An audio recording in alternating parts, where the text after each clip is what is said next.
Hi ആൾ, എല്ലാവർക്കും ഇൻഫോസ്ഫിയറിലേക്ക് സ്വാഗതം. നമ്മൾ ഇന്ന് ഡിസ്കസ് ചെയ്യാൻ പോകുന്നത് 9ാം ക്ലാസ്സിലെ സെക്കൻഡ് ചാപ്റ്റർ ആണ്. നമ്മുടെ സെക്കൻഡ് ചാപ്റ്ററിന്റെ പേര് വരുന്നത് ഡെറ്റ്സ് ഓഫ് ഗ്രാറ്റിറ്റ്യൂഡ് എന്നാണ്. സെൽമ ലാഗർലോഫിന്റെ ഒരു സ്പീച്ചാണ് നമുക്കിവിടെ പഠിക്കാനായിട്ടുള്ളത്. അപ്പൊ നമുക്ക് വായിക്കാം. Let's read and reflect. In half a day, we have gone through the narrative of a man's voyage in time. Half a day എന്ന് പറയുന്ന കഥയില് ഒരു മനുഷ്യന്റെ ജീവിതത്തിന്റെ യാത്രയാണ് നമ്മൾ കണ്ടത്. Mahfou's accounts of the timeless journey of human experience is followed by a moving speech by Selma Lagerlof, the Nobel laureate who envisions a significant moment in time with her departed father. Her speech reveals the perennial nature of memory and the eternal value of gratitude in a dreamlike scenario. ഇവിടെ നമുക്ക് പഠിക്കാനുള്ളത് സെൽമ ലാഗർലോഫിന്റെ ഒരു സ്പീച്ചാണ്. തന്റെ അച്ഛനുമായിട്ട് ഒരു സ്വപ്ന തുല്യമായിട്ടുള്ള ഒരു സീനില് Selma Lagerlof സംസാരിക്കുന്നത് നമുക്കിവിടെ കാണാം. അതുപോലെ തന്നെ ഗ്രാറ്റിറ്റ്യൂഡ്, നന്ദിയുടെയും കടപ്പാടിന്റെ ഒക്കെ വാല്യൂ ആണ് ഇതില് സെൽമ ലാഗർലോഫ് പറയുന്നത്. അപ്പൊ നമുക്ക് സ്പീച്ച് വായിക്കാം. Debts of gratitude. അപ്പൊ നമ്മൾ നേരത്തെ പറഞ്ഞതുപോലെ ഡെപ്റ്റ് എന്ന് പറഞ്ഞാൽ കടം എന്നാണല്ലേ അർത്ഥം. അപ്പൊ ഇവിടെ ഡെറ്റ്സ് ഓഫ് ഗ്രാറ്റിറ്റ്യൂഡ് എന്ന് പറഞ്ഞാൽ എന്താണ്? നന്ദിയാണ്. അവിടെ കടപ്പാടിനെ പറ്റിയാണ് ഇവിടെ പറയുന്നത്. A few days ago, I was sitting in the train bound for Stockholm. കുറച്ച് ദിവസം മുമ്പ് ഞാൻ സ്റ്റോക്ക്ഹോമിലേക്ക് പോകുന്ന ഒരു ട്രെയിനിലിരിക്കുകയായിരുന്നു. It was early evening. There was little light in my compartment and none at all outside. അപ്പൊ അതൊരു ഏർലി ഈവനിങ് ആയിരുന്നു. ആരും കമ്പാർട്ട്മെന്റിൽ ഉണ്ടായിരുന്നില്ല. ലൈറ്റ് ഒക്കെ കുറവായിരുന്നു. My fellow passengers were dozing and I was very quiet, listening to the rattling of the train. അപ്പൊ എന്റെ കൂടെ യാത്ര ചെയ്യുന്ന എന്റെ സഹയാത്രികരൊക്കെ ഉറങ്ങുകയായിരുന്നു. ഡോസിംഗ് എന്ന് പറഞ്ഞാൽ ഉറങ്ങുകയായിരുന്നു. ഞാൻ വളരെ സൈലന്റ് ആയിട്ട് ട്രെയിനിന്റെ ശബ്ദം ഞാൻ ശ്രദ്ധിക്കുകയായിരുന്നു. റാറ്റ്ലിംഗ് എന്ന് പറഞ്ഞാൽ ഉലയുന്ന ശബ്ദമാണ്. And then I began to think of all the other times I had come up to Stockholm. എന്നിട്ട് ഇതിനു മുമ്പ് ഞാൻ സ്റ്റോക്ക്ഹോമിലേക്ക് എപ്പോഴൊക്കെ വന്നിട്ടുണ്ടോ ആ സമയത്തെ പറ്റി ഓർക്കാണ്. It had usually been to do something difficult, such as to pass examinations. അപ്പൊ ഇതിന് മുമ്പ് വന്നിട്ടുള്ളത് എങ്ങനെയാണ്? കുറച്ച് ഡിഫിക്കൾട്ട് സിറ്റുവേഷൻസിലാണ് ഞാൻ മുമ്പ് വന്നിട്ടുള്ളത്. എക്സാം എഴുതുക, അങ്ങനത്തെ കാര്യങ്ങൾക്ക്. And now I was coming to receive the prize in literature. പക്ഷെ ഇപ്പോഴാണെങ്കിലോ സാഹിത്യത്തിൽ ഒരു സമ്മാനം വാങ്ങാനാണ് ഞാൻ വരുന്നത്. That too I thought would be difficult. അതും ഒരു ഡിഫിക്കൽട്ട് ആയിട്ടുള്ള കാര്യമാണ്. Deep within me, however, was a wondrous joy at receiving this prize. അപ്പൊ എന്റെ ഉള്ളില് ആഴത്തില് ഈ സമ്മാനം ലഭിക്കുന്നതിലുള്ള ഒരു സന്തോഷം ഉണ്ടായിരുന്നു. I try to dispel my anxiety by thinking of those who would rejoice at my good fortune. അപ്പൊ എന്റെ ആങ്സൈറ്റി, ഉത്കണ്ഠ മാറാനായിട്ട്, അതിനെ അകറ്റി നിർത്താനായിട്ട് ഈ സന്തോഷം എനിക്ക് ലഭിക്കുമ്പോൾ, ഈ ഒരു ഭാഗ്യം എനിക്ക് ലഭിക്കുമ്പോൾ അതിൽ സന്തോഷിക്കുന്ന ആളുകളെ പറ്റിയാണ് ഞാൻ ചിന്തിച്ചത്. അതാണ് ഇവിടെ പറയുന്നത്. Thinking of those who would rejoice at my good fortune. എനിക്ക് കിട്ടുന്ന ഈ ഭാഗ്യത്തിൽ സന്തോഷിക്കുന്നവരെ പറ്റി ഞാൻ ചിന്തിച്ചു. There were many good friends, my brothers and sisters, and first and foremost, my old mother, who, sitting back at home, was happy to have lived to see this day. അപ്പം അതിൽ കുറെ പേരുണ്ട് സന്തോഷിക്കുന്നവർ. എൻ്റെ നല്ല സുഹൃത്തുക്കളുണ്ട്, സഹോദരന്മാരുണ്ട്, സഹോദരികളുണ്ട്. ഇതിൽ ഏറ്റവും ആദ്യം പറയുന്നത് എൻ്റെ അമ്മയെയാണ്. ഓൾഡ് ആയിട്ടുള്ള, ഇപ്പൊ വീട്ടിലിരിക്കുന്ന എൻ്റെ അമ്മ. ഇത് കാണാനായിട്ട് ഇപ്പോഴും ജീവനോടെ ഇരിക്കാൻ ഭാഗ്യമുള്ള അമ്മയെ പറ്റിയാണ് ആദ്യം ചിന്തിക്കുന്നത്. But then I thought of my father and felt a deep sorrow that he was no longer alive. പിന്നെ ഞാൻ എൻ്റെ അച്ഛനെ പറ്റിയാണ് ചിന്തിച്ചത്. ഇപ്പോൾ അച്ഛൻ ജീവനോടെ ഇല്ല. അപ്പൊ അതിൽ വളരെ ആഴത്തിൽ എനിക്കൊരു വിഷമമുണ്ട്. I could not go and tell him that I had been awarded the Nobel prize. എനിക്ക് അച്ഛനോട് പോയി പറയാൻ പറ്റില്ല എനിക്ക് ഈ നൊബേൽ പ്രൈസ് കിട്ടിയെന്ന്. I knew that no one would have been happier than he to hear this. എനിക്കിത് കിട്ടുമ്പോൾ അച്ഛനേക്കാൾ അധികം വേറെ ആർക്കും സന്തോഷം ഉണ്ടാവില്ല. അത്രയും സന്തോഷം അച്ഛനുണ്ടാവും. Yes, it was a deep sorrow to me that I could not tell him. എനിക്കിത് അച്ഛനോട് പറയാൻ പറ്റാത്തതിൽ നല്ല വിഷമമുണ്ട്. All rustle and bustle ceased and the sound of the wheels became a soothing, peaceful melody. അങ്ങനെ ബഹളങ്ങളൊക്കെ കഴിഞ്ഞ് ട്രെയിനിന്റെ വീൽസിന്റെ ശബ്ദം ഒരു പീസ്ഫുൾ ആയിട്ടുള്ള സൂത്തിങ് മെലഡി പോലെയായി. The coaches no longer seemed to run on rails and sleepers but to glide into space. ഇപ്പൊ ട്രെയിനിന്റെ coaches ഈ റെയിലിൽ മൂവ് ചെയ്യുന്നത് പോലെയല്ല, പക്ഷെ ഒരു സ്പേസിൽ ഇങ്ങനെ ഗ്ലൈഡ് ചെയ്ത് വഴുതി പോകുന്നത് പോലെയായി. I sat there and thought how much I should like to see my old father again. എന്നിട്ട് ഞാൻ അവിടെ ഇരുന്ന് ആലോചിക്കുന്നത് എന്താണ്? എന്റെ വയസ്സായ മരിച്ചുപോയ അച്ഛനെ കാണാൻ എനിക്ക് എത്ര ആഗ്രഹമുണ്ട് എന്നാണ് ഞാൻ ചിന്തിക്കുന്നത്. So light and soundless was the movement of the train that I could hardly imagine I was on this earth. ആ ട്രെയിനിന്റെ മൂവ്മെന്റ് എന്ന് പറയുന്നത് വളരെ ലൈറ്റ് ആൻഡ് സൗണ്ട്ലെസ് ആയിരുന്നു. അപ്പൊ അതിലിരിക്കുമ്പോൾ എനിക്ക് ഞാൻ ഈ എർത്തിലാണ് എന്ന് എനിക്ക് തോന്നിയില്ല. And so I began to day dream. അപ്പൊ ഞാൻ ഡേ ഡ്രീമിങ് ചെയ്യാനായിട്ട് തുടങ്ങി, പകൽ സ്വപ്നം കാണാനായിട്ട് തുടങ്ങി. സെൽമ ലാഗർലോഫ് ഇങ്ങനെ ആലോചിക്കുകയാണ് ഇനി. Just think if I were going to meet father in paradise. സ്വർഗത്തിൽ പോയിട്ട് ഞാൻ എൻ്റെ അച്ഛനെ കാണുന്നതാണ് ആലോചിക്കാൻ പോകുന്നത്.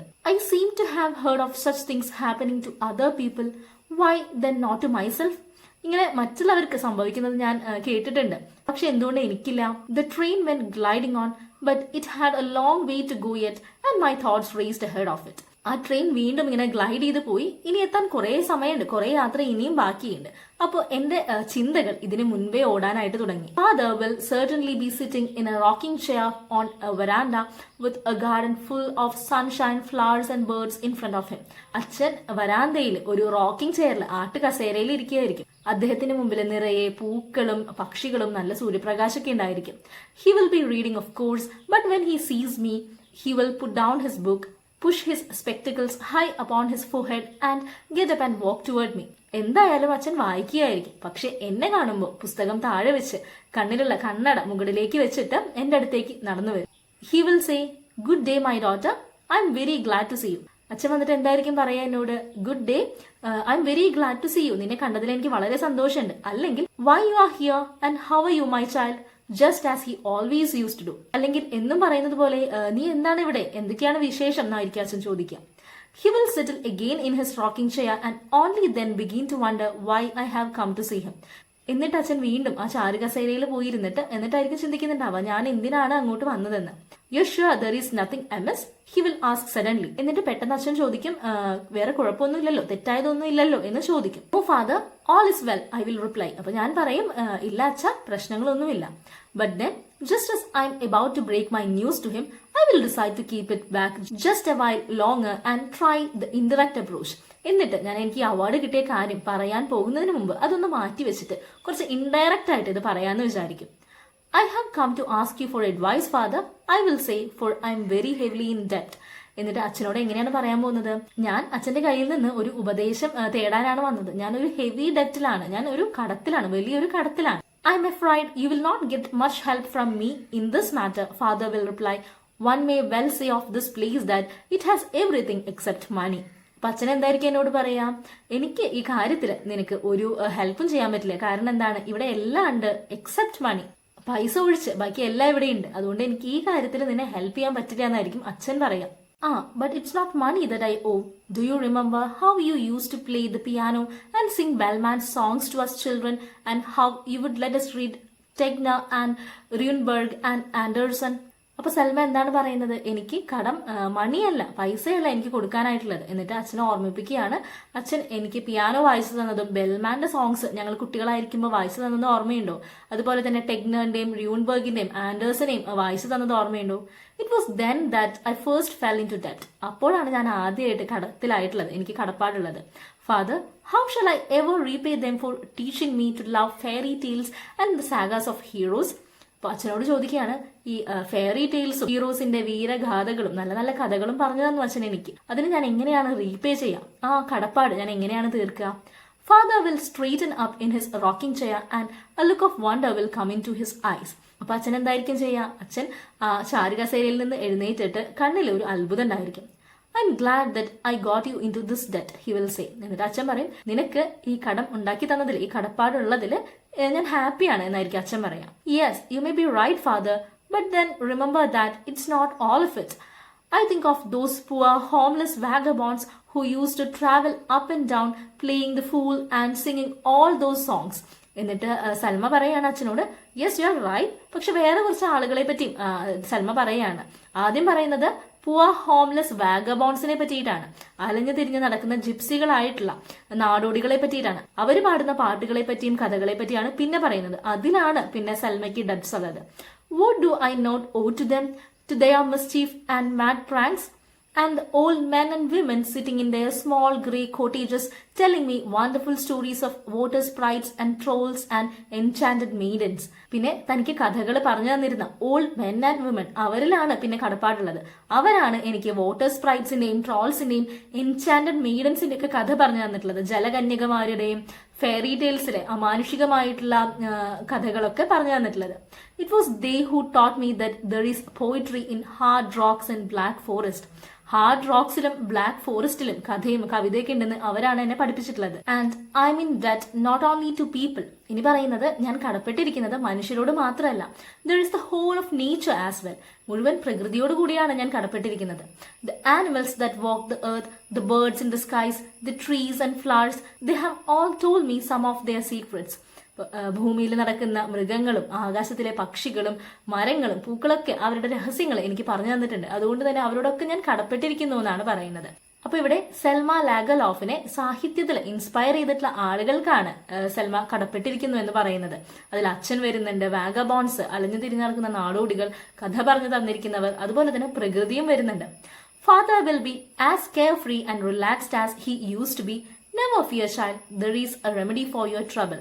അപ്പൊ അച്ഛൻ എന്നത്തെയും പോലെ കെയർ ഫ്രീ ആയിട്ടും വളരെ റിലാക്സ് ആയിട്ടും പറയും, പേടിക്കേണ്ട കുട്ടി, ഇതിനെല്ലാത്തിനും നമുക്കൊരു റെമഡി ഉണ്ട്, ഇതിനൊരു പരിഹാരം ഉണ്ട് എന്ന് പറയും. I don't think, father, that you really understand how hard it is for me. ഞാൻ പറയും അച്ഛനോട്, അച്ഛൻ അറിയില്ല ഇത് എത്രത്തോളം ബുദ്ധിമുട്ടാണ് എനിക്കെന്ന്.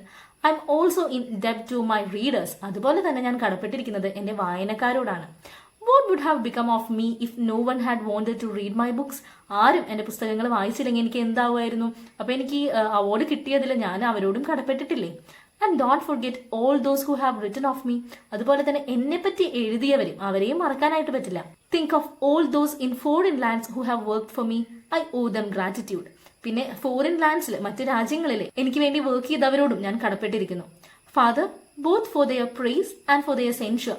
അവരെന്നെ പുകഴ്ത്തിയതിലും അതുപോലെ തന്നെ എന്നെ വിമർശിച്ചതിലും രണ്ടിലും എനിക്ക് കടപ്പാടുണ്ട്. കാരണം വിമർശനങ്ങളാണ് ഒരാളുടെ തെറ്റുകളൊക്കെ തിരുത്തി ഒന്നുകൂടി നന്നാക്കാനായിട്ട് ഹെൽപ്പ് ചെയ്യുന്നത്. അതുകൊണ്ട് തന്നെ അവരുടെ പ്രൈസിനും സെൻഷറിനും, അവര് എന്നെ പറ്റി നല്ലത് പറഞ്ഞതിനും എന്നെ വിമർശിച്ചതിനും ഞാൻ കടപ്പെട്ടിരിക്കുന്നു. Yes yes, father will say and I shall see him look little less calm. Yes yes എന്ന് അച്ഛൻ പറഞ്ഞിട്ട് ചിലപ്പോൾ അച്ഛന്റെ ആ കാംനെസ് ഒക്കെ ഒന്ന് കുറയും ആ സമയത്ത്. പിന്നെ ആർക്കാണ് നന്ദി പറയുന്നത്? Remember all who have help me father. I shall say, think of my faithful friend Ezelde who tried to open doors for me when no one dared to believe in me. പിന്നെ എന്നെ help ചെയ്തവരോടാണ് നന്ദി പറയുന്നത്. അതില് എസൽഡെ എന്ന് പറയുന്ന friends, ആരും എന്നെ വിശ്വസിക്കാതിരുന്ന സമയത്ത് എസൽഡെയാണ് എന്നെ ഹെൽപ്പ് ചെയ്തത്. All the love that has come to me, the honors, the distinctions, do you not understand now that I had to come to you to ask how such debts can be paid? അപ്പം ഈ എല്ലാ നന്ദികൾക്കും, എനിക്ക് വേണ്ടിയിട്ടുള്ള ഓണേഴ്സും എന്നെ മറ്റുള്ളവർ സ്നേഹിച്ചതിനും ഇതിനൊക്കെ ഈ കടപ്പാടൊക്കെ ഞാൻ എങ്ങനെയാണ് തീർക്കേണ്ടത് എന്ന് ചോദിക്കാനാണ് അച്ഛന്റെ അടുത്തേക്ക് ഞാൻ വന്നിരിക്കുന്നത്. Father has lowered his head and does not look so hopefully any more. I agree daughter, it's not going to be easy to find help for you, but surely there is nothing more you owe any one. എന്നിട്ട് അച്ഛൻ പറയാണ്, നിന്നെ help ചെയ്യുക എന്ന് പറയുന്നത് easy ആയിട്ടുള്ള കാര്യമല്ല. ഇനി ആരോടും നന്ദിയില്ലല്ലോ, അങ്ങനെയാണ് അച്ഛൻ ചോദിക്കുന്നത്. Yes father, I found it difficult enough to bear all that I owed before, but my biggest ഡെപ്റ്റ് has not yet come.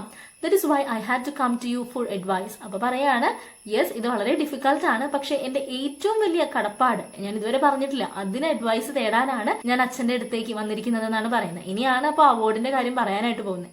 I cannot understand how you could owe still more, father will say. അച്ഛൻ പറയും, ഇനിയും നിനക്ക് കടപ്പാട് ആരോടാണെന്ന് എനിക്ക് മനസ്സിലാവുന്നില്ല. Oh yes, I will reply and then I will tell him all about this. എന്നിട്ട് ഞാൻ അച്ഛനോട് പറയും ഇതിനെപ്പറ്റി, എനിക്ക് അവാർഡ് കിട്ടിയതിനെ പറ്റിയൊക്കെ എന്നിട്ടാണ് ഞാൻ അച്ഛനോട് പറയുക. I just cannot believe the academy, father will say, but looking at me and seeing my face, he will know it is all true. അപ്പൊ അച്ഛൻ പറയും, എനിക്ക് വിശ്വസിക്കാൻ പറ്റുന്നില്ല, നിനക്ക് അക്കാഡമി അവാർഡ് കിട്ടിയോ എന്ന്. എന്നിട്ട് എന്റെ മുഖത്തേക്ക് നോക്കും അച്ഛൻ, എന്നിട്ട് എന്റെ മുഖം കാണുമ്പോൾ അച്ഛൻ വിശ്വസിക്കും ഇതൊക്കെ സത്യമാണ് എന്ന്. And then every wrinkle in his face will tremble and tears will come into his eyes. എന്നിട്ട് അച്ഛന്റെ മുഖത്തെ ചുളിവുകളൊക്കെ വിറച്ച് അച്ഛന്റെ കണ്ണിൽ നിന്ന് കണ്ണീര് വരും. Think father, it is not only honor and money they are bestowing on me. എന്നിട്ട് ഞാൻ അച്ഛനോട് പറയും, അവരെനിക്ക് തരുന്നത് ഒരു അവാർഡോ അതിന്റെ അവാർഡ് മണിയോ മാത്രമല്ല എന്നിൽ അർപ്പിക്കുന്നത്. They have shown that they have trust enough in me to single me out before the whole world. How shall I repay this debt? എന്നിട്ട് പറയും, ഇവർ എനിക്ക് അവാർഡ് മണിയും മാത്രമല്ല എന്നിൽ അർപ്പിച്ചിരിക്കുന്നത്, അവരിൽ എന്നിൽ ഒരു വിശ്വാസമാണ് അർപ്പിച്ചിരിക്കുന്നത്. ഈ ഹോൾ വേൾഡിന് മുമ്പിൽ എന്നെ സിംഗിൾ ഔട്ട് ചെയ്തു എന്ന് പറഞ്ഞാൽ ഈ മുഴുവൻ ലോകത്തിൽ എന്നെ മാത്രം ഇതിൽ ചൂസ് ചെയ്തു. ഇതിന് ഞാൻ എങ്ങനെയാണ് അവരോട് നന്ദി കാണിക്കേണ്ടത്? ഈ കടപ്പാട് ഞാൻ എങ്ങനെയാണ് തീർക്കേണ്ടത്?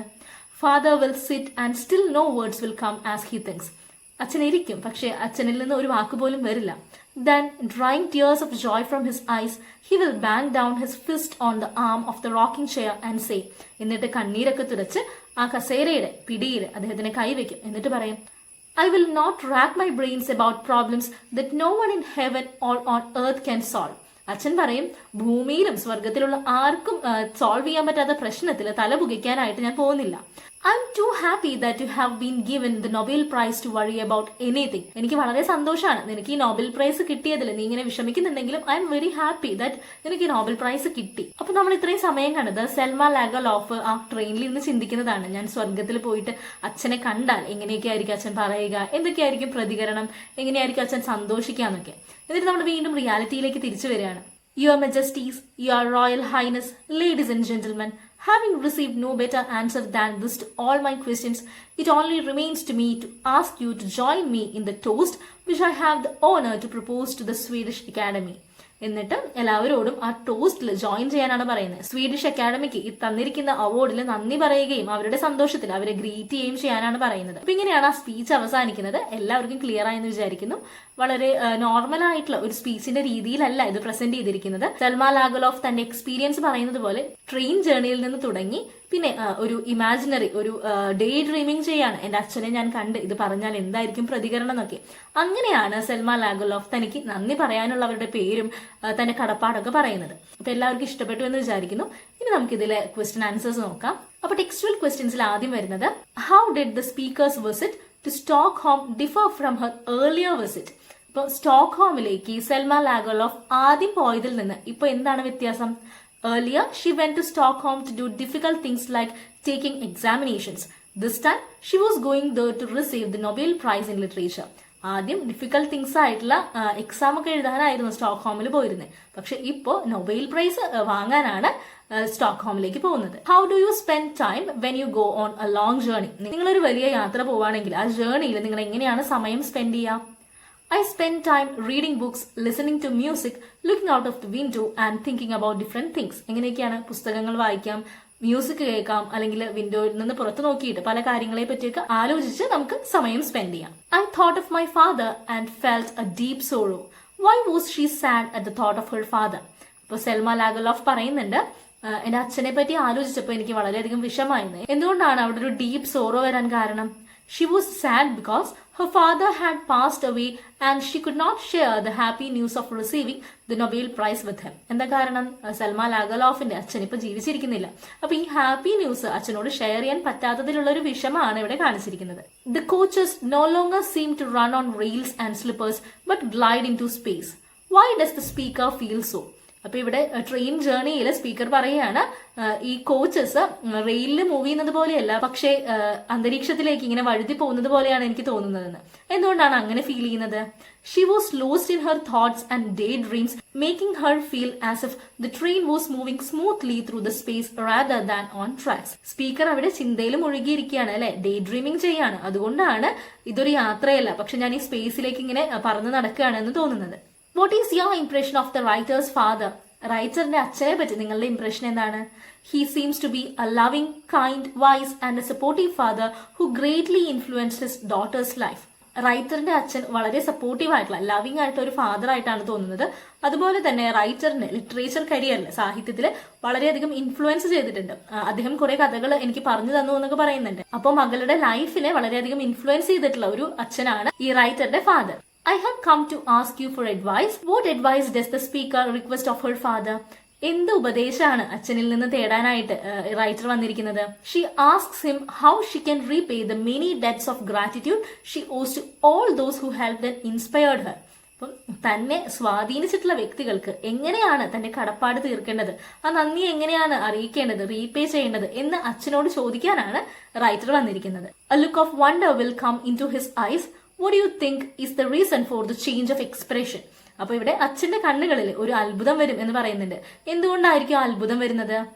He is surprised to hear that his daughter feels indebted to him for teaching her to love stories, songs and literature. അപ്പോൾ തന്റെ മകൾ തന്നോട് കടപ്പെട്ടിരിക്കുന്നു, കഥകൾ പറഞ്ഞതിലും പാട്ടുകൾ പാടിക്കൊടുത്തതിലും സാഹിത്യമൊക്കെ പറഞ്ഞു കൊടുത്തതിലും തന്നോട് കടപ്പെട്ടിരിക്കുന്നു എന്നുള്ളൊരു കാര്യം മനസ്സിലാക്കുമ്പോഴാണ് ആ അച്ഛന്റെ കണ്ണുകളിൽ ഒരു അത്ഭുതം വരുന്നത്. Do you think there is poetry in hard rocks and black forests?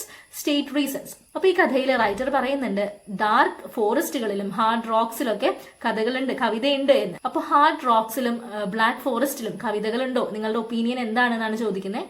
Yes, nature is full of beauty, mystery and inspiration. ശരിയാണ് അല്ലെ? പ്രകൃതി എന്ന് പറയുന്നത് ബ്യൂട്ടിയും മിസ്റ്ററിയും ഇൻസ്പിറേഷനും ഒക്കെ നിറഞ്ഞതാണ്. Even rocks and forest can speak imagination and create poetic feelings. പാറകൾക്കും കാടുകൾക്കും വരെ നമുക്ക് നമ്മളിൽ ഇമാജിനേഷൻ കൊണ്ടുവരാനും നല്ല പോയറ്റിക് ഫീലിംഗ്സ് കൊണ്ടുവരാനും പറ്റും. അപ്പൊ ഞാൻ ഇതിനോട് യോജിക്കുന്നു. How does Selma's father console her? സെൽമയുടെ അച്ഛൻ അവളെ എങ്ങനെയാണ് ആശ്വസിപ്പിക്കുന്നത്? He tells her not to worry because there is a remedy for her trouble and later says that some debts cannot be repaid, so she would simply be happy. എങ്ങനെയാണ് ആശ്വസിപ്പിക്കുന്നത്? ആദ്യം പറയുന്നത് വിഷമിക്കേണ്ട, എല്ലാ പ്രശ്നത്തിനും ഒരു പരിഹാരം ഉണ്ടെന്നാണ്. പക്ഷെ പിന്നെ പറയുന്നത് എന്താണ്? ഈ ഡെറ്റ്സ് ഒന്നും നമുക്ക് റീപേ ചെയ്യാൻ പറ്റില്ല, പക്ഷെ നമ്മൾ അതിൽ ഹാപ്പി ആയിരിക്കണം എന്നാണ്. I owe them gratitude, Father, both for their praise and for their censure. Why is the speaker thankful even to those who criticized her? അപ്പൊ നറേറ്റർ പറയുന്നുണ്ട്, എന്നെ വിമർശിച്ചവരോടും എന്നെ പുകഴ്ത്തിയവരോടും എനിക്ക് കടപ്പാടുണ്ടെന്ന്. അപ്പൊ ക്രിട്ടിസൈസ് ചെയ്തവരോട് എന്തുകൊണ്ടാണ് കടപ്പാടുണ്ടെന്ന് പറയുന്നത്? Criticism helped her improve her writing and grow as an author just as praise encouraged her. ഇവിടെ വിമർശനങ്ങളും ഒരു എഴുത്തുകാരിയെ വളരാനായിട്ട് ഹെൽപ്പ് ചെയ്യുന്നതാണ് അല്ലെ? കുറെ ഇംപ്രൂവ്മെന്റ് എഴുത്തിൽ വരുത്തുന്നുണ്ട്. അതുകൊണ്ടാണ് പറയുന്നത് എന്നെ വിമർശിച്ചവരോടും പുകഴ്ത്തിയവരോടും രണ്ടുപേരോടും എനിക്ക് നന്ദിയുണ്ട്, കാരണം അവർ രണ്ടുപേരുമാണ് എന്റെ ഇംപ്രൂവ്മെന്റിന് കാരണം. What do you think makes father less calm? എന്തുകൊണ്ടാണ് അച്ഛന്റെ മുഖത്തെ ശാന്തത പെട്ടെന്ന് മാറുന്നത്? Father becomes less calm when he realizes the enormous number of people and things to whom his daughter feels indebted.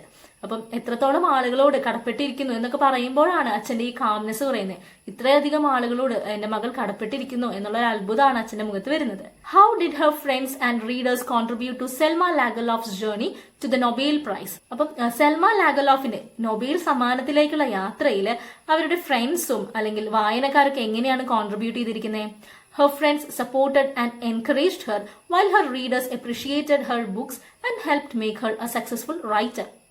നരേറ്ററിന്റെ സുഹൃത്തുക്കൾ അവരെ സപ്പോർട്ട് ചെയ്ത് എൻകറേജ് ചെയ്തപ്പോൾ വായനക്കാര് പുസ്തകങ്ങളൊക്കെ വായിച്ച് അതിനെ അപ്രിഷിയേറ്റ് ചെയ്തു, തെറ്റുകളൊക്കെ തിരുത്തി. ഇങ്ങനെയാണ് അവരുടെ നൊബേൽ പ്രൈസിലേക്കുള്ള യാത്രയിൽ വായനക്കാരും സുഹൃത്തുക്കളും ഹെൽപ്പ് ചെയ്തത്.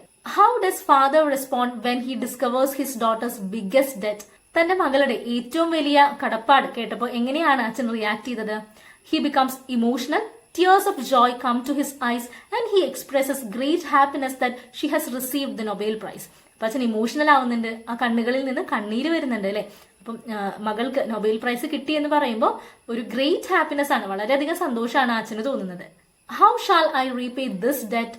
What does Selma mean by this? ഈ കടപ്പാട് ഞാൻ എങ്ങനെയാണ് തീർക്കുക എന്ന് സെൽമ ലാഗർലോഫ് ചോദിക്കുന്നുണ്ട്. എന്തുകൊണ്ടാണ് അങ്ങനെ ചോദിക്കുന്നത്? She means that she does not know how to express her gratitude to the Swedish Academy for her great honor, trust and recognition they have given her by awarding the Nobel Prize. അപ്പം Swedish academic അവരുടെ നന്ദി, gratitude എങ്ങനെയാണ് പ്രകടിപ്പിക്കേണ്ടത് എന്ന് സെൽമ ലാഗർലോഫിന് അറിയുന്നില്ല. തന്നെ വിശ്വസിച്ചതിലും തിരഞ്ഞെടുത്തതിലും ഈ Nobel price തന്നതിലൊക്കെ എങ്ങനെ നന്ദി പ്രകടിപ്പിക്കണം എന്ന് അറിയാത്തത് കൊണ്ടാണ് ഇങ്ങനെ പറയുന്നത് how shall I repay this debt എന്ന്. ഇനി ലെറ്റ്സ് റീവൈൻഡ് എന്നുള്ള ഭാഗത്തിലെ ചോദ്യങ്ങളാണ്. What is the significance of the journey by the train? How does it relate to the narrator's thoughts and reflection? അപ്പൊ ഈ കഥയിലെ ട്രെയിൻ ജേർണി, ആ യാത്രയുടെ ഇമ്പോർട്ടൻസ് എന്താണ്? ഈ യാത്ര എങ്ങനെയാണ് നറേറ്ററുടെ ചിന്തകളെ സ്വാധീനിക്കുന്നത്? The train journey serves as a time for reflection. എന്താണ്? ഈ ട്രെയിൻ യാത്ര തന്നെപ്പറ്റി തന്നെ സ്വയം ചിന്തിക്കാനുള്ള ഒരു സമയമായിട്ട് വരികയാണ്. As Selma travels to Stockholm to receive the Nobel Prize, she thinks about her past, her achievements and all the people who helped her along the way. അപ്പൊ ഈ വലിയ യാത്രയിൽ അവരുടെ പാസ്റ്റ്, ഭൂതകാലത്തെ പറ്റിയും സാഹിത്യത്തിൽ തന്നെ ഇൻസ്പയർ ചെയ്തിട്ടുള്ള ആളുകളെ പറ്റിയും ഫ്രണ്ട്സിനെ പറ്റിയും തനിക്ക് ലഭിച്ചിട്ടുള്ള അച്ചീവ്മെന്റ്സും അങ്ങനെ എല്ലാ കാര്യങ്ങളും അവർ ചിന്തിക്കുകയാണ്. The peaceful movement of the train allows her to day dream about meeting her late father and sharing her happiness with him. അപ്പൊ ഈ ട്രെയിനിന്റെ പീസ്ഫുൾ ആയിട്ടുള്ള സമാധാനത്തിലുള്ള യാത്ര മരിച്ചുപോയ അച്ഛനെ പറ്റിയും അച്ഛനെ ഞാൻ മീറ്റ് ചെയ്യുമ്പോൾ എങ്ങനെയൊക്കെ ആയിരിക്കും ഞാൻ സംസാരിക്കുക, ഇങ്ങനത്തെ കാര്യങ്ങളൊക്കെ ചിന്തിക്കാനായിട്ട് ഇൻസ്പയർ ചെയ്യുന്നുണ്ട്. അപ്പം ഈ ട്രെയിൻ ജേർണി അവരുടെ ചിന്തകളെ വളരെയധികം സ്വാധീനിക്കുന്നുണ്ട്. Explain the writer's feelings of indebtedness to nature, cite instances from the speech. പ്രകൃതിയോട് റൈറ്റർ എങ്ങനെയാണ് കടപ്പെട്ടിരിക്കുന്നത്, അതിനുള്ള എക്സാമ്പിൾസ് സ്പീച്ചിൽ നിന്ന് കണ്ടെത്താനാണ് പറഞ്ഞിരിക്കുന്നത്. Selma feels deeply grateful to nature because it inspired her imagination and writing. അപ്പം പ്രകൃതിയാണ് സെൽമ ലാഗർലോഫിന്റെ എഴുത്തിനെയും അല്ലെങ്കിൽ ഇമാജിനേഷനെയൊക്കെ വളരെയധികം സ്വാധീനിക്കുന്നത്. She says that the animals, birds, trees, flowers, rocks and forest reveal their secret to her and help her understand the beauty of the world. അപ്പൊ ഇവിടെ പറയുന്നുണ്ട് മൃഗങ്ങളും പക്ഷികളും മരങ്ങളൊക്കെ അവരുടെ സീക്രറ്റ്സ് എന്നോട് പറയുന്നുണ്ടെന്ന്. ഈ ലോകത്തിന്റെ തന്നെ ഭംഗിയെ തനിക്ക് മനസ്സിലാക്കാനായിട്ട് ഹെൽപ്പ് ചെയ്തു. She remarks that there is poetry in hard rocks and black forest showing how nature enriched her creative mind. പിന്നെ പറയുന്നത് ഹാർഡ് റോക്സിലും പാറകളിലും ഇരുണ്ട കാടുകളിലും വരെ കവിതയുണ്ടെന്നാണ്. അപ്പൊ ഇത് കാണിക്കുന്നത് പ്രകൃതി അവരുടെ മനസ്സിനെ എത്രത്തോളം സ്വാധീനിച്ചു, കുറച്ചുകൂടി ക്രിയാത്മകമായിട്ട് ക്രിയേറ്റീവായിട്ട് പുതിയ കാര്യങ്ങൾ ഇമാജിൻ ചെയ്യാനായിട്ട് പ്രകൃതി തന്നെ ഇങ്ങനെ സ്വാധീനിച്ചു എന്നാണ്. അടുത്ത ചോദ്യം വരുന്നത് her father had a prime role in shaping Selma's personality. അപ്പൊ സെൽമയുടെ പേഴ്സണാലിറ്റി ഷേപ്പ് ചെയ്യുന്നതിൽ അച്ഛന് വളരെയധികം ഇമ്പോർട്ടന്റ് ആയിട്ടുള്ള റോൾ ഉണ്ട്. Describe the role of the following in shaping her life. ഇവിടെ കുറച്ച് കാര്യങ്ങൾ തന്നിട്ടുണ്ട്. ആ കാര്യങ്ങൾ എങ്ങനെയാണ് സെൽമ ലാഗർലോഫിന്റെ പേഴ്സണാലിറ്റിയെ ഇൻഫ്ലുവൻസ് ചെയ്തത് എന്നാണ് പറയുന്നത്. അപ്പൊ അതിൽ ആദ്യം വരുന്നത് നേച്ചറാണ്. പ്രകൃതി എങ്ങനെയാണ് സെൽമയെ ഇൻസ്പയർ ചെയ്തിട്ടുള്ളത്? Nature inspired her imagination, creativity and appreciation of beauty. ഇമാജിനേഷനെയും ക്രിയേറ്റിവിറ്റിയെയും അതുപോലെ തന്നെ സൗന്ദര്യത്തെ ആസ്വദിക്കുന്നതിലും പ്രകൃതി സെൽമയെ ഇൻസ്പയർ ചെയ്തിട്ടുണ്ട്. It provided her with ideas and experience that influenced her writing. അപ്പൊ ഈ കാര്യങ്ങളൊക്കെ അവരുടെ എഴുത്തിലും ഇൻഫ്ലുവൻസ് ചെയ്തിട്ടുണ്ട്. അങ്ങനെയാണ് പ്രകൃതി സെൽമ ലാഗർലോഫിന്റെ ജീവിതത്തിൽ ഒരു പ്രധാനപ്പെട്ട ഭാഗമായിട്ട് വരുന്നത്. അടുത്തത് ലിറ്ററേച്ചർ ആണ്. സാഹിത്യം എങ്ങനെയാണ് സെൽമയുടെ ജീവിതത്തെ ബാധിക്കുന്നത്? Books, fairy tales, sagas and poems introduced her to the world of storytelling and developed her love for literature. അപ്പൊ പുസ്തകങ്ങളും സൂപ്പർ നാച്ചുറൽ ആയിട്ടുള്ള കഥകളും വീരഗാഥകളും കവിതകളൊക്കെ വളരെ ചെറുപ്പം തൊട്ടേ സെൽമ ലാഗർലോഫ് വായിച്ചിട്ടുണ്ട്. അച്ഛന്റെ കയ്യിൽ നിന്നും ഓൾഡ് മെൻ ആൻഡ് വിമൺ ഒക്കെ പറഞ്ഞു കൊടുത്തിട്ടുള്ള കഥകളുണ്ട്. അപ്പൊ ലിറ്ററേച്ചറും സെൽമ ലാഗർലോഫിന്റെ ലൈഫിൽ വളരെ ഇമ്പോർട്ടന്റ് ആയിട്ടുള്ള ഒരു കാര്യമാണ്. അടുത്തത് ആർട്ടാണ്. കല എങ്ങനെയാണ് സ്വാധീനിച്ചിട്ടുള്ളത്? Songs, music, storytelling and folk traditions enriched her imagination and artistic sensibility, helping her become a writer. കല എന്ന് പറയുമ്പോൾ അതിൽ പാട്ടുകളും കവിതകളും കഥകളും അതുപോലെ തന്നെ ഫോക്ക് ട്രഡീഷൻസ്, നാടൻ കഥകളൊക്കെ, ജിപ്സീസും നാടോടികളൊക്കെ പറഞ്ഞു കൊടുക്കുന്ന കഥകളും ഒരു ആർട്ടിസ്റ്റിക് സെൻസിബിലിറ്റിയും അല്ലെങ്കിൽ ഒരു ക്രിയേറ്റിവിറ്റിയും ഒക്കെ എൻറിച്ച് ചെയ്യാനായിട്ട് സെൽമ ലാഗർലോഫിനെ ഹെൽപ്പ് ചെയ്തിട്ടുണ്ട്. അടുത്തത് ഫ്രണ്ട്സ് ആൻഡ് ഫാമിലിയാണ്. സുഹൃത്തുക്കളും കുടുംബവും എങ്ങനെയാണ് ഹെൽപ്പ് ചെയ്തിട്ടുള്ളത്? Her family, especially her father, encouraged her interest. ഫാമിലിയിൽ പ്രത്യേകിച്ച് അച്ഛനാണ് സാഹിത്യത്തിലേക്കുള്ള ഒരു ഇൻട്രസ്റ്റ് സെൽമ ലാഗർലോഫിൽ കൊണ്ടുവന്നത്. Her friends supported her career and believed in her abilities when others doubted her. മറ്റുള്ളവര് സെൽമയെ ഡൗട്ട് ചെയ്തപ്പോഴും ഫ്രണ്ട്സ് ആണ് അവരെ സപ്പോർട്ട് ചെയ്തിട്ട് എല്ലാ കാര്യങ്ങൾക്കും കൂടെ നിന്നിട്ടുള്ളത്. അടുത്തത് വായനക്കാരാണ്. വായനക്കാരെങ്ങനെയാണ് ഹെൽപ്പ് ചെയ്തത്? Her readers appreciated her books and encouraged her to continue writing. വായനക്കാരാണ് അല്ലെ ഒരു എഴുത്തുകാരിയുടെ ലൈഫിലെ ഏറ്റവും ഇമ്പോർട്ടന്റ് ആയിട്ടുള്ള ഒരു ഫാക്ടറായിട്ട് വരുന്നത്. അപ്പൊ അതുപോലെ ഇവിടെയും സെൽമ ലാഗർലോഫിന്റെ പുസ്തകങ്ങൾ വായിക്കുകയും അതിനെ അപ്രിഷിയേറ്റ് ചെയ്യുകയും എഴുത്ത് കണ്ടിന്യൂ ചെയ്യാനായിട്ട് എൻകറേജ് ചെയ്യുകയും ചെയ്യുന്നത് വായനക്കാരാണ്. Their support played an important role in her success. അവരുടെ സപ്പോർട്ടാണ് ഈ എഴുത്തുകാരിയുടെ ജീവിതത്തിലെ സക്സസിന് ഏറ്റവും വലിയ കാരണം. അപ്പൊ അങ്ങനെയാണ് nature, friends, family, literature, readers ഇവരൊക്കെ സെൽമ ലാഗർലോഫിന്റെ ലൈഫിനെയും പേഴ്സണാലിറ്റിയെയും ഇൻഫ്ലുവൻസ് ചെയ്യുന്നത്. ഇനി അടുത്ത ചോദ്യം വരുന്നത് how does Selma express her gratitude. എങ്ങനെയാണ് സെൽമ അവരുടെ നന്ദി കാണിക്കുന്നത്? Selma expresses her gratitude by acknowledging everyone who contributed to her success. തന്റെ വിജയത്തിൽ സ്വാധീനിച്ചിട്ടുള്ള എല്ലാവരെയും പറ്റി പറഞ്ഞിട്ടാണ് ആ നന്ദി കാണിക്കുന്നത്. She remembers her father, family, friends, storytellers, readers, critics, nature and the Swedish Academy. അപ്പൊ ആർക്കൊക്കെയാണ് നന്ദി പറയുന്നത്? അതിൽ ആദ്യം ഫാമിലിക്കാണ് അല്ലെ. ആദ്യമായിട്ട് സാഹിത്യ ലോകത്തേക്ക് കൊണ്ടുപോയി കഥകളും മ്യൂസിക്കും ഒക്കെ പാടിത്തന്ന അച്ഛൻ, അമ്മ, പിന്നെ എല്ലാ പ്രശ്നങ്ങളിലും കൂടെ നിന്ന ഫ്രണ്ട്സ്, വീട്ടിലേക്ക് വന്നിരുന്ന ജിപ്സീസ്, നാടോടികൾ, ഓൾഡ് മെൻ ആൻഡ് വിമൺ കഥകൾ പറഞ്ഞു തന്നിട്ടുള്ള, ഫോക്ക് ടെയിൽസ് പറഞ്ഞു തന്നിട്ടുള്ളവർ, പ്രകൃതിയിലെ ഓരോ എലമെന്റ്സും, ആൻഡ് അവസാനമായിട്ട് സ്വീഡിഷ് അക്കാഡമിക്കും സെൽമ ലാഗർലോഫ് നന്ദി പറയാണ്. Through her speech she openly thanks them and recognise their influence on her life. അപ്പൊ ഈ പ്രസംഗത്തിലൂടെ അവർ ഓരോരുത്തരും തന്റെ ജീവിതത്തിൽ ചെലുത്തിയിട്ടുള്ള സ്വാധീനത്തെ പറ്റിയിട്ട് സെൽമ ലാഗർലോഫ് പറയുന്നുണ്ട്. അടുത്ത ചോദ്യം വരുന്നത് what do you think the speaker means by saying my biggest debt has not yet come? അപ്പൊ ഇതില് സ്പീക്കർ പറയുന്നുണ്ട് എന്റെ ഏറ്റവും വലിയ കടപ്പാട് ഇതുവരെ വന്നിട്ടില്ല എന്ന്. അപ്പൊ അത് എന്തിനെ പറ്റിയാണ് പറയുന്നത്? She means that the greatest debt of gratitude is the one she owes to the Swedish Academy for rewarding her Nobel Prize. അതിലെ ഏറ്റവും വലിയ കടപ്പാട് എന്ന് പറയുന്നത് തനിക്ക് തന്നിട്ടുള്ള സ്വീഡിഷ് അക്കാഡമി തന്നിട്ടുള്ള നൊബേൽ പ്രൈസ് ആണ്. This honor brought her worldwide recognition and trust, making her feel more indebted than ever before. Selma ലാഗർലോഫിൽ വിശ്വാസം അർപ്പിച്ചിട്ട് അവർ കൊടുത്തിട്ടുള്ള ഈ അവാർഡാണ് അല്ലെ അവരെ ലോക പ്രശസ്തിയാക്കിയിട്ടുള്ളത്. അതുകൊണ്ട് തന്നെ ഇവരോടാണ് ഞാൻ കുറച്ചുകൂടി മോർ ഇൻഡെപ്റ്റഡ് എന്ന് പറയുന്നത്. അടുത്ത ചോദ്യം വരുന്നത് what according to you is Selma Lagerlöf's message to her audience and to us. അപ്പോൾ ഈ സ്പീച്ച് വായിച്ചതിന് ശേഷം സെൽമ ലാഗർലോഫ് അവരുടെ ഓഡിയൻസിനും നമ്മൾക്കും തരുന്ന മെസ്സേജ് എന്തായിരിക്കും? Selma's message is that no success is achieved alone. എന്താ പറയുന്നത്? ഒരു വിജയവും ആരും ഒറ്റയ്ക്ക് നേടിയതല്ല. We should always remember and appreciate the people, experience and influences that help us grow. നമ്മളെ വളരാനും വിജയിക്കാനായിട്ട് ഹെൽപ്പ് ചെയ്തിട്ടുള്ള വ്യക്തികളെയും എക്സ്പീരിയൻസുകളെയും നമ്മൾ എപ്പോഴും ഓർക്കുകയും നന്ദി പറയുകയും വേണം. Humility, gratitude and respect for others are essential qualities no matter how great our achievements may be.